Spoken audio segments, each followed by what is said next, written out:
Assalamualaikum warahmatullahi wabarakatuh. Baiklah, saya Mia Hermiati akan mereview tugas mata kuliah reportase dan investigasi mengenai majalah Tempo. Di sini saya akan mereview ada 9 kasus yang akan saya review. Yang pertama yaitu main daging pentolan PKS. Pada kasus ini, korupsi impor daging dibongkar Komisi Pemberantasan Korupsi majalah Tempo 2 kali menerbitkan laporan utama ihwal kasus ini. Maret 2011 terbit laporan main daging pentolan PKS. 2 bulan kemudian Tempo menulis laporan sekali lagi daging berjanggut. Hampir 2 tahun kemudian publik dikagetkan oleh peristiwa tangkap tangan KPK terhadap Ahmad Fatonah, seorang kurir, lalu Lutfi Hasan Ishak, Presiden Partai Keadilan Sejahtera. Keduanya ditangkap atas perkara suap.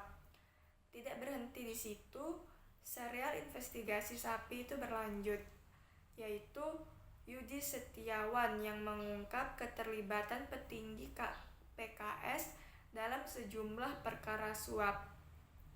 Pengusaha Surabaya yang ketika itu berada di penjara Teluk Dalam, Kalimantan Selatan tersebut menjadi pembocor yang mengungkap peran lebih luas dari Lutfi dan Fatonah. Lewat Yudi, Tempo mengangkat cerita perselingkuhan uang, kekuasaan, dan korupsi partai dakwah. 3 laporan utama ditulis suap sapi berjanggut dan hangus. Sejumlah petinggi PKS terpanggang perkara suap daging impor. Keduanya terbit pada Februari 2011 serta selingkuh Fatonah dan Partai Dakwah Mei 2013 yang terbit lewat penelusuran panjang dan berbelit. Mantan Presiden Partai Keadilan Sejahtera Lutfi Hasan Ishak sebelum bersaksi atas kasus dugaan suap impor daging sapi di Pengadilan Jakarta Tindak Pidana Korupsi Jakarta 17 Mei 2013. Selanjutnya yaitu ada Simsalabim Jenderal Sim.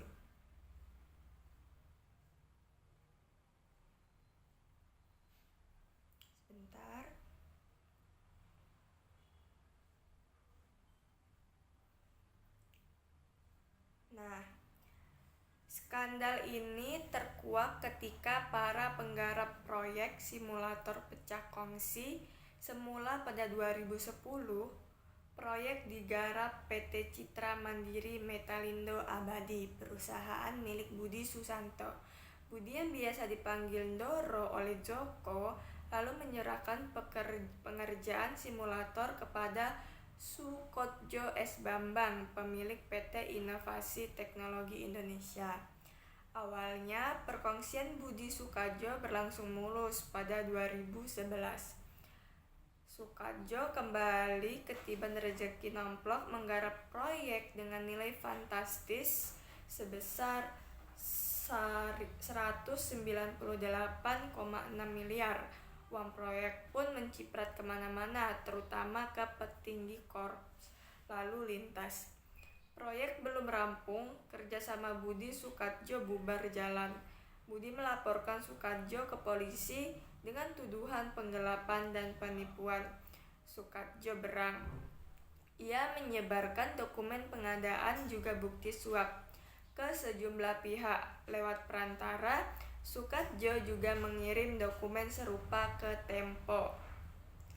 Setelah melakukan penelitian panjang, Tempo menurunkan 3 laporan utama menyingkap perkara ini. Inspektur Jenderal Joko Susilo dan wakilnya Brigadir Jenderal Didik Purnomo akhirnya divonis bersalah oleh Pengadilan Tindak Pidana Korupsi. Namun selama pengusutan perkara ini, hubungan Komisi Pemberantasan Korupsi dengan polisi dengan Polri panas dingin. Novel Baswedan, penyidik senior KPK yang memimpin penggeledahan kantor Korups lalu lintas, terjepit di tengah gesekan kedua lembaga. Selanjutnya yaitu ada Villa Liar Petinggi Jakarta.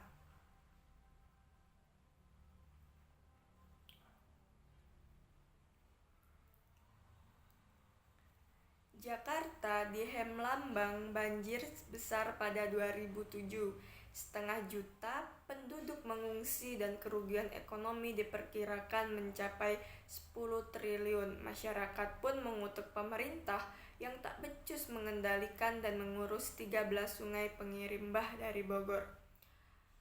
Wartawan Tempo tergelitik menelusuri sumber banjir. Rupanya kawasan puncak di Bogor sudah tak perawan sehingga air hujan tak lagi bisa diserap. Penyebabnya adalah hutan lindung dibabat dan dijadikan perumahan dan villa. Ironisnya, villa-villa itu ternyata milik pejabat, jenderal, dan pengusaha ibu kota. Berbekal data ratusan halaman dokumen kepemilikan villa, tim investigasi harus menyamar menghadapi preman yang menjaga villa, bahkan naik gantole untuk membuktikan keberadaan rumah-rumah mewah itu di hulu mata air. Hasilnya, liputan yang terbit pada edisi 21-27 Mei 2007 dengan judul Villa Liar Petinggi Jakarta. Liputan ini menghebohkan karena sejumlah nama terkenal negeri ini menjadi pemilik villa yang diduga membuat Ciliwung luber. Dan sebetulnya investigasi ini kelanjutan liputan 5 tahun sebelumnya.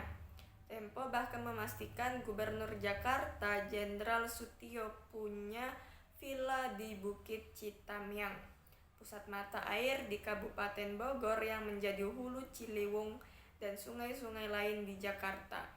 Sutioso yang kini menjadi Kepala Badan Intelijen Negara lalu merobohkan sendiri villanya itu. Yang keempat yaitu ada penjara khusus yang terbongkar.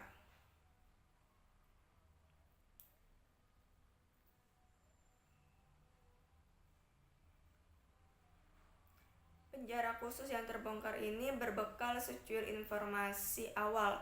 Investigasi berhasil membuka perlakuan khusus terhadap terpidana Artalia Suryani alias Ayin di rumah tahanan Pondok Bambu, Jakarta Timur pada akhir 2009. Reporter menyamar masuk ke penjara, mengumpulkan satu persatu informasi, juga menggunakan kamera perekam dengan bantuan informan. Nah, hasilnya liputan selama sekitar 2 bulan itu terbit pada edisi 11-17 Januari 2010 dengan judul Cara Asyik Menikmati Penjara. Temuan ini menjadi panduan Satuan Tugas Pemberantas Mafia Hukum ketika melakukan inspeksi mendadak. Sehari sebelum majalah beredar di pasar, inspeksi tim pembentukan Presiden Susilo Bambang Yudhoyono itu memergoki Ayin sedang memperoleh perawatan kecantikan, juga fasilitas khusus untuk terpidana lain. Investigasi ini menjadi acuan pemerintah untuk membenahi sistem lembaga pemasyarakatan. Setidaknya begitu yang diklaim pemerintah pada saat itu. Selanjutnya yaitu ada jejak suap resep obat.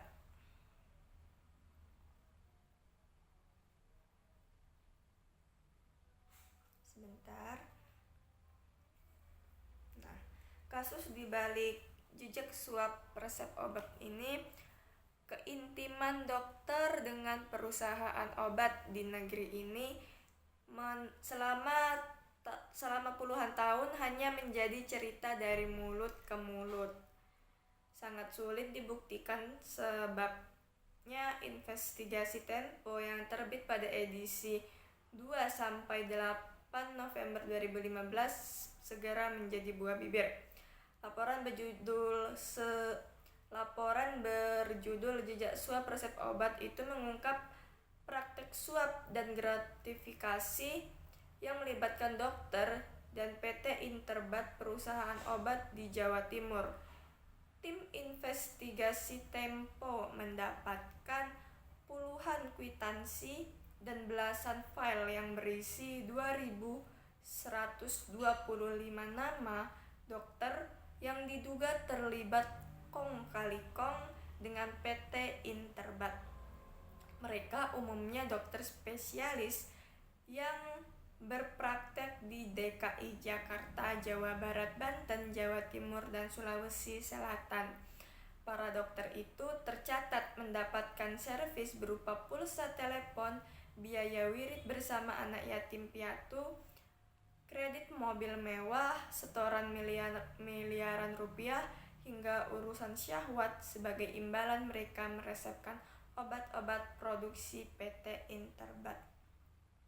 Komunitas dokter di media sosial gaduh. Komisi Pemberantasan Korupsi mengeluarkan fatwa bahwa servis perusahaan obat kepada dokter merupakan gratifikasi, dan awal bulan lalu Kementerian Kesehatan membuat kebijakan baru yang memperketat mekanisme distribusi obat.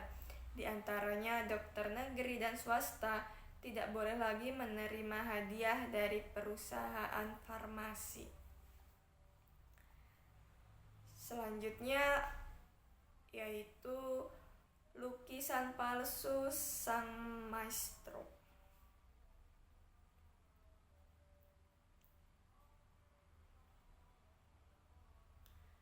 Nah, lukisan palsu sang maestro ini tak biasanya berita dari dunia seni menjadi laporan utama majalah Tempo. Pada Tempo edisi 25 Juni sampai 1 Juli 2012, turun laporan tentang sejumlah koleksi lukisan para maestro di Museum Baru milik Dr. Owi Hongzin di Magelang, Jawa Tengah yang diduga palsu. Laporan berjudul Lukisan Palsu Sang Maestro ini menghebohkan dunia seni rupa Indonesia. Masalahnya, museum itu dibuka untuk publik. Pengunjung harus membeli tiket. Sejumlah lukisan yang masih tak jelas asal-usulnya tentunya kurang tepat bila disajikan begitu saja. Tempo menelisik riwayat sejumlah lukisan yang diragukan itu dengan mewawancarai beberapa pakar, bertanya kepada keluarga sang maestro, dan mencari tahu kemungkinan adanya sindikat pemalsuan lukisan. Laporan Tempo tersebut membuat banyak orang lebih berhati-hati dalam membeli lukisan para maestro. Orang juga mulai memperbincangkan fenomena lukisan palsu secara terbuka setelah sekian lama hanya menjadi rumor dan kasak kusuk. Nah, menindaklanjuti laporan utama majalah Tempo, sebuah kelompok kolektor yang bernaung di bawah Perkumpulan Pencinta Seni Rupa Indonesia atau PPSI membuat buku mengenai hal ihwal pemalsuan lukisan para maestro di Indonesia. Kelompok ini secara aktif mengadakan diskusi dan kampanye penyadaran dari Bali sampai Jogja mengenai maraknya penyebaran lukisan palsu. Lukisan palsu tak hanya merugikan kolektor yang terlanjur membeli, tapi lebih penting bisa menyelewengkan dan menipu sejarah seni rupa Indonesia. Kemudian majalah yang selanjutnya yaitu tentang rekening gendut perwira polisi.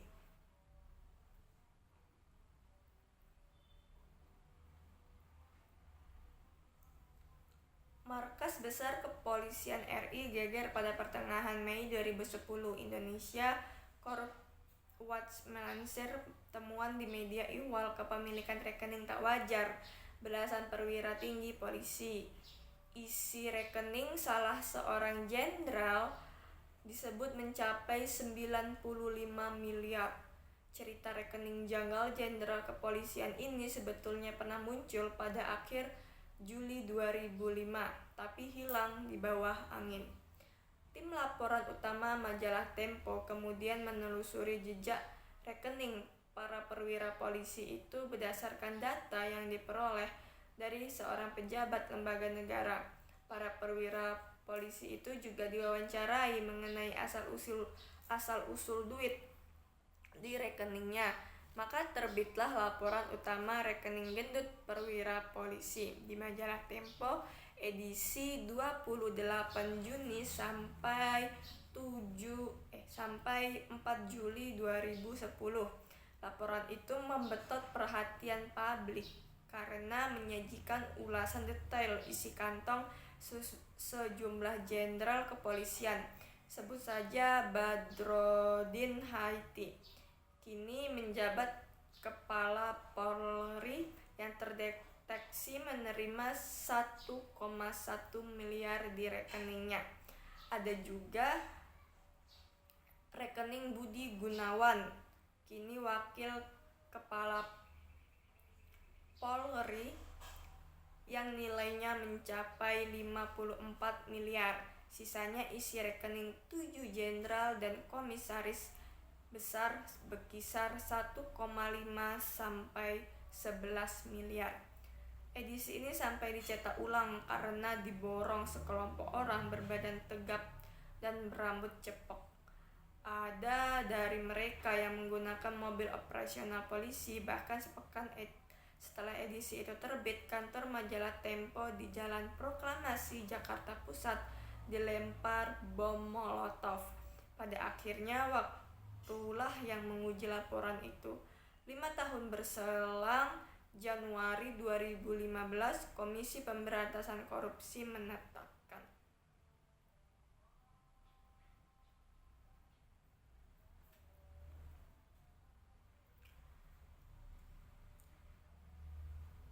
majalah yang selanjutnya, yaitu berjudul Bara Proyek Petinggi Demokrat.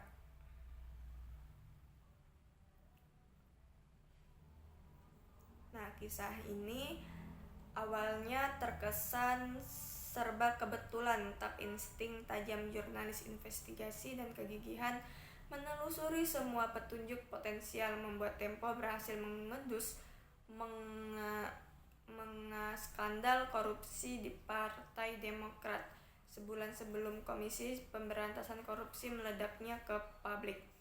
Semua berawal 5 tahun lalu, ketika itu keberuntungan mempertemukan wartawan Tempo dengan tersangka kasus penipuan bernama Daniel Sinambela, suami Joy Tobing, pemenang adu bakat menyanyi Indonesia Idol perdana itu dijebloskan ke bui akibat ulah politikus muda dari Partai Demokrat bernama Muhammad Nazarudin.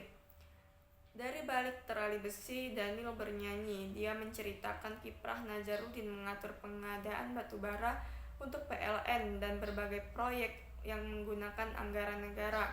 Berbekal 7 awal itu, Tempo mengarahkan radar ke sejumlah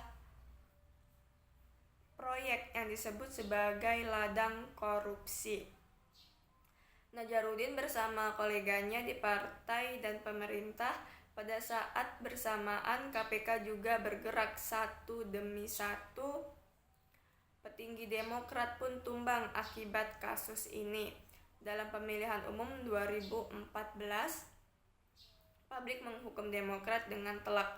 Yang menariknya, skandal korupsi Nazarudin yang telah menyeret begitu banyak elit Demokrat, dari Anas Urbaningrum, Andi Afian Malarangeng, hingga Angelina Sodah, belum bisa dinyatakan sepenuhnya berakhir.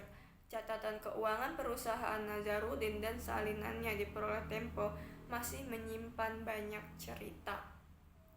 Ada sederet nama pejabat publik yang sampai kini belum terungkap.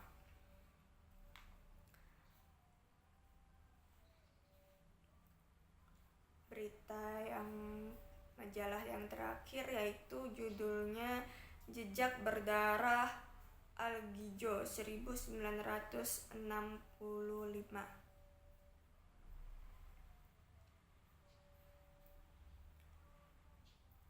Jejak Berdarah Algojo 1965 bermula ketika kenangan Dasuki terantuk pada suatu sore awal November 1965 yang tak pernah ia lupakan seumur hidupnya. Di remang senja itu, anak 8 tahun ini melihat ratusan mayat bergelimpangan di halaman rumah Lurah Melancu Jamal Prawito di perbatasan Kediri, Jambang, Jawa Timur. Darah segar menggenangi halaman seluas 200 meter persegi itu. Pada pertengahan September 2012, warga Meancu ini membantu Tempo menyelusuri tempat pembantaian orang-orang yang dianggap sebagai kader Partai Komunis Indonesia di desanya. Setelah pemberontakan gerakan 30 September 1965 pecah di Jakarta, Tempo menyusuri lubang-lubang pembantaian dan kubur tak bernama. Wartawan Tempo juga menjenguk bekas kem-kem konsentrasi tempat tentara memenjarakan para tertuduh PKI sebelum dieksekusi. Kami melacak jejak berdarah itu ke Kediri, Solo, Yogyakarta, Palembang, Medan, Bali, hingga Palu, dan bermuka-muka dengan para algojo yang tanpa tendeng aling-aling membuka kisah kelam yang meremangkan bulu kuduk, hingga lahirlah liputan khusus majalah Tempo Pengaduan Algojo 1965. Nah, konsentrasi pecah ada yang mengecam, tapi ada pula yang memuji. Yang pasti laporan ini terus bergaung hingga ke pengadilan rakyat. Nah, sekian review materi majalah Tempo mengenai 9 kasus tadi. Saya akhiri. Assalamualaikum warahmatullahi wabarakatuh.